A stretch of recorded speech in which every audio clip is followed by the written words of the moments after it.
तो नमस्कार दोस्तों, बहुत बहुत स्वागत है आपका फिर से एक नई वीडियो में। तो मैं हूं अखिलेश कुमार, आप देख रहे हैं अपना ही परिवार बीए स्टूडेंट क्लासेस। तो जैसा कि दोस्तों आप लोगों को पता होगा कि आप लोगों के एग्जाम आने वाले हैं। जिन लोगों का भी एग्जाम आने वाले दिनों में कल परसों या जिस दिन भी होने वाला है, उन लोगों के लिए वीडियो बहुत ही इंपॉर्टेंट होने वाली है, क्योंकि इस वीडियो के माध्यम से आप सभी को वही सभी क्वेश्चन प्रोवाइड किए जाएंगे जो कि आपके एग्जाम की दृष्टि से बहुत ही ज़्यादा हेल्पफुल होने वाले हैं।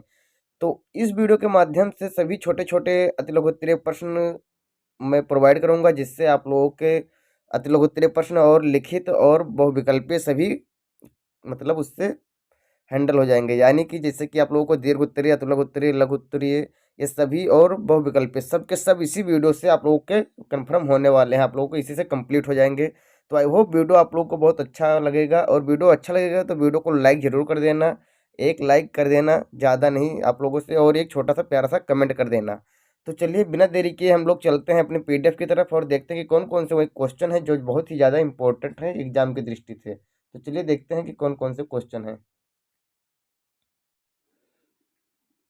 तो जैसा कि हम लोग देख चुके हैं कि इससे पहले हमने बहुत सारे क्वेश्चन आप लोगों को प्रोवाइड कर दिए थे। तो ये क्वेश्चन जो है बहुत ही इंपॉर्टेंट होने वाले जो आप लोगों को प्रोवाइड करूंगा, और वीडियो ज़्यादा लंबा नहीं होगा। इससे अच्छा है कि हम जल्दी जल्दी वीडियो को या क्वेश्चन को देख लेते हैं।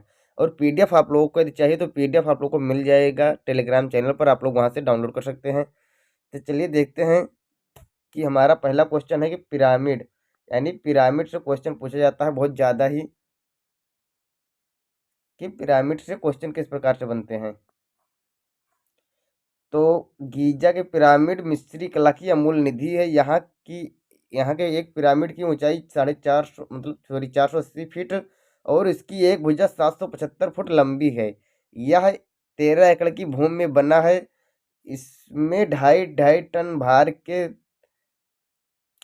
23 लाख पाषाण खंड लगे हैं। यानी कि 23 लाख पत्थर आप लोगों को यहाँ पर देखने को मिलेगा। कितने? 23 लाख पत्थर। तो आप लोगों को पता होना चाहिए कितना पत्थर हो गया। और साथ में आप लोगों को यहाँ पर फिर क्या देखने को मिलेगा कि यह 13 एकड़ भूमि में बना है। 13 एकड़ भूमि में बना है ये। और ये इतनी चतुरता से जोड़े गए हैं कि कहीं कहीं तो जोड़ की चौड़ाई 1 इंच के हजारवें भाग से भी कम है। डॉक्टर गोयल के मतानुसार आधुनिक युग के बहुत कम कारीगरों में ऐसे भवन बनाने की योग की दक्षता है। और हेरोडोटस ने क्या कहा है कि गीजा के विशाल पिरामिड को 1 लाख व्यक्तियों ने 20 साल में बनाया था। अब आप सोच सकते हैं कि किस प्रकार से ये बना होगा। और जो गीजा का पिरामिड है, बताइए कि इसकी 775 फुट लंबाई, यानी कि ये जो लंबाई है ऐसे नापी गई है। इसके तीनों हिस्सों की लंबाई, और ऐसे और ऐसे, ये 3 हिस्से हैं। और फिर यहाँ से एक हिस्सा, मतलब इस प्रकार से पिरामिड तैयार हुआ है। यानी कि आप लोगों को ये जो है ये ऊपरी हिस्सा है, ये, और ये क्या है, निचली हिस्सा है सब। तो इस प्रकार से है। ये 3D में बनाना चाहता था, लेकिन 3D में पूरा नहीं बना है। और आप लोग ऐसे सैंपल में देखना चाहते हैं तो सैंपल में ऐसे बना रहता है पिरामिड। आप लोग को पता ही होगा ये ऐसे रहता है। सॉरी दोस्तों, ऐसे ऐसे पिरामिड दिखता है ये। मतलब ये एक कोण इधर, एक क्षेत्र इधर, एक क्षेत्र इधर, और एक क्षेत्र बैक की तरफ। तो इस प्रकार से रहता है ये। तो ये बहुत अच्छे तरीके से आपको पता होना चाहिए। और कितना कि 1 लाख व्यक्तियों ने 20 साल में इसे बनाया था। फिर नील नदी, जो कि बहुत ही इंपॉर्टेंट क्वेश्चन है। और नील नदी से अधिकतर से अधिक क्वेश्चन पूछा जाता है। या नील नदी को मतलब नील नदी को वरदान क्यों कहा जाता है, कि जो नील नदी को मतलब मिस्र वाले वरदान क्यों मानते थे, या नील नदी के किनारे जो सभ्यताएं उत्पन्न हुई थी उसको वरदान क्यों मानते थे। जैसे इसी प्रकार से पूछ लेता है कि सिंधु नदी को सब वरदान क्यों मानते थे। तो मिस्र की सभ्यता नील नदी की घाटी में विकसित हुई। नील नदी में मिस्रवासियों के जीवन को सुखी एवं संपन्न बनाने में तथा प्राचीन मिस्र की सभ्यता के विकास में महत्वपूर्ण योगदान दिया। इसी कारण यूनानी इतिहासकार हेरोडोटस ने मिस्र को नील नदी का वरदान कहा है। नील नदी ने केवल रेगिस्तान के विकास को ही नहीं रोका, बल्कि बाहरी आक्रमणकारियों से भी मिस्रवासियों की रक्षा की। यानी कि नील नदी ने क्या कहा है कि नील नदी को वरदान इसीलिए नहीं कह दिया गया क्योंकि उसने क्या कहा कि रेगिस्तान के विकास को भी रोक लिया, और साथ में जो बाहरी आक्रमणकारी आते थे उनसे भी वो रक्षा करते थे, क्योंकि बीच में नदी पड़ जाती थी, इसलिए सब लोग अंदर नहीं आ पाते थे। और ये बहुत ही इंपॉर्टेंट क्वेश्चन, इसको आप लोगों को बहुत अच्छे तरीके से लिखना है। और फिर नेक्स्ट क्वेश्चन देखते हैं कि अखनाटन क्या है। तो मिस्र के साम्राज्य युग में अमेनहोतेप चतुर्थ उर्फ अखनाटन मिस्र का अधीश्वर बना, यानी कि जो मतलब शासक बना। यह संभवतः शांतिप्रिय, चिंतनशील, स्वतंत्रवादी, परिष्कृत मनोवृत्त का व्यक्ति था।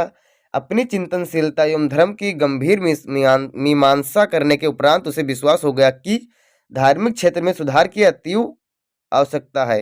अतएव बहुदेववाद की पुनः पद्धति का उन्मूलन कर वह एकेश्वरवाद की स्थापना कर इस प्रकार से मिस्र की धरती पर धार्मिक क्रांति का बीज बो दिया। तो अखनाटन का भी बहुत योगदान रहा मिस्र में। तो आप लोग मिस्र का जो है उसमें अखनाटन का कभी कभी पूछ सकता है कि मिस्र की मतलब सभ्यता में अखनाटन का क्या योगदान था, ये आप लोग को बताना है। या कभी कभी छोटे क्वेश्चन पूछ सकता है कि अखनाटन कौन सा देववाद था, तो वो एक देववाद था, एक देववाद की स्थापना की। फिर क्या है कन्फ्यूशियस, तो आप लोगों को पता होगा कि कन्फ्यूशियस कौन था। तो कन्फ्यूशियस का जन्म 560 ईसा पूर्व, यानी कि ईसा पूर्व आप लोगों को पता होना चाहिए कि बीसी जिसको बोलते हैं कि ईसा मतलब ईसा मसीह के जन्म से पहले, बर्थ ऑफ क्रिस्टन। फिर क्या है पूर्व में सांतुंग प्रांत के लू नामक ग्राम में हुआ था। युवा अवस्था में उसने एक विद्यालय खोला और छात्रों को पढ़ाना शुरू किया। कहा जाता है कि उसके विद्यालय में 3000 विद्यार्थी शिक्षा ग्रहण करते थे। कुछ वर्षों बाद कन्फ्यूशियस को चंगत नगर का मजिस्ट्रेट नियुक्त किया गया। उसकी बढ़ती हुई लोकप्रियता के कारण अन्य नगर मजिस्ट्रेट उससे ईर्ष्या करने लगे। उसका अंतिम दिन बड़ा कष्टमय बीता तथा 62 वर्ष की आयु में उसकी मृत्यु हो गई। तो इसमें ये पूछा जा सकता है कि कन्फ्यूशियस का जन्म कब हुआ था, तो 560 ईस्वी पूर्व किस गांव में हुआ था, तो लू नामक ग्राम में हुआ था। और उसने क्या किया था सर्वप्रथम, तो उसने युवावस्था में विद्यालय खोला था। कितने विद्यार्थी थे, तो उसके विद्यालय में लगभग 3000 विद्यार्थी थे। और उससे कहाँ का मतलब मजिस्ट्रेट नियुक्त किया गया, तो चंगतु नगर का। और उसकी मृत्यु कब हुई, कितने वर्षों में, तो 62 वर्षों की आयु में, यानी कि 560 में से आप लोगों को 62 घटा देना है। तो पाँच सॉरी दोस्तों 478 ईसा पूर्व में।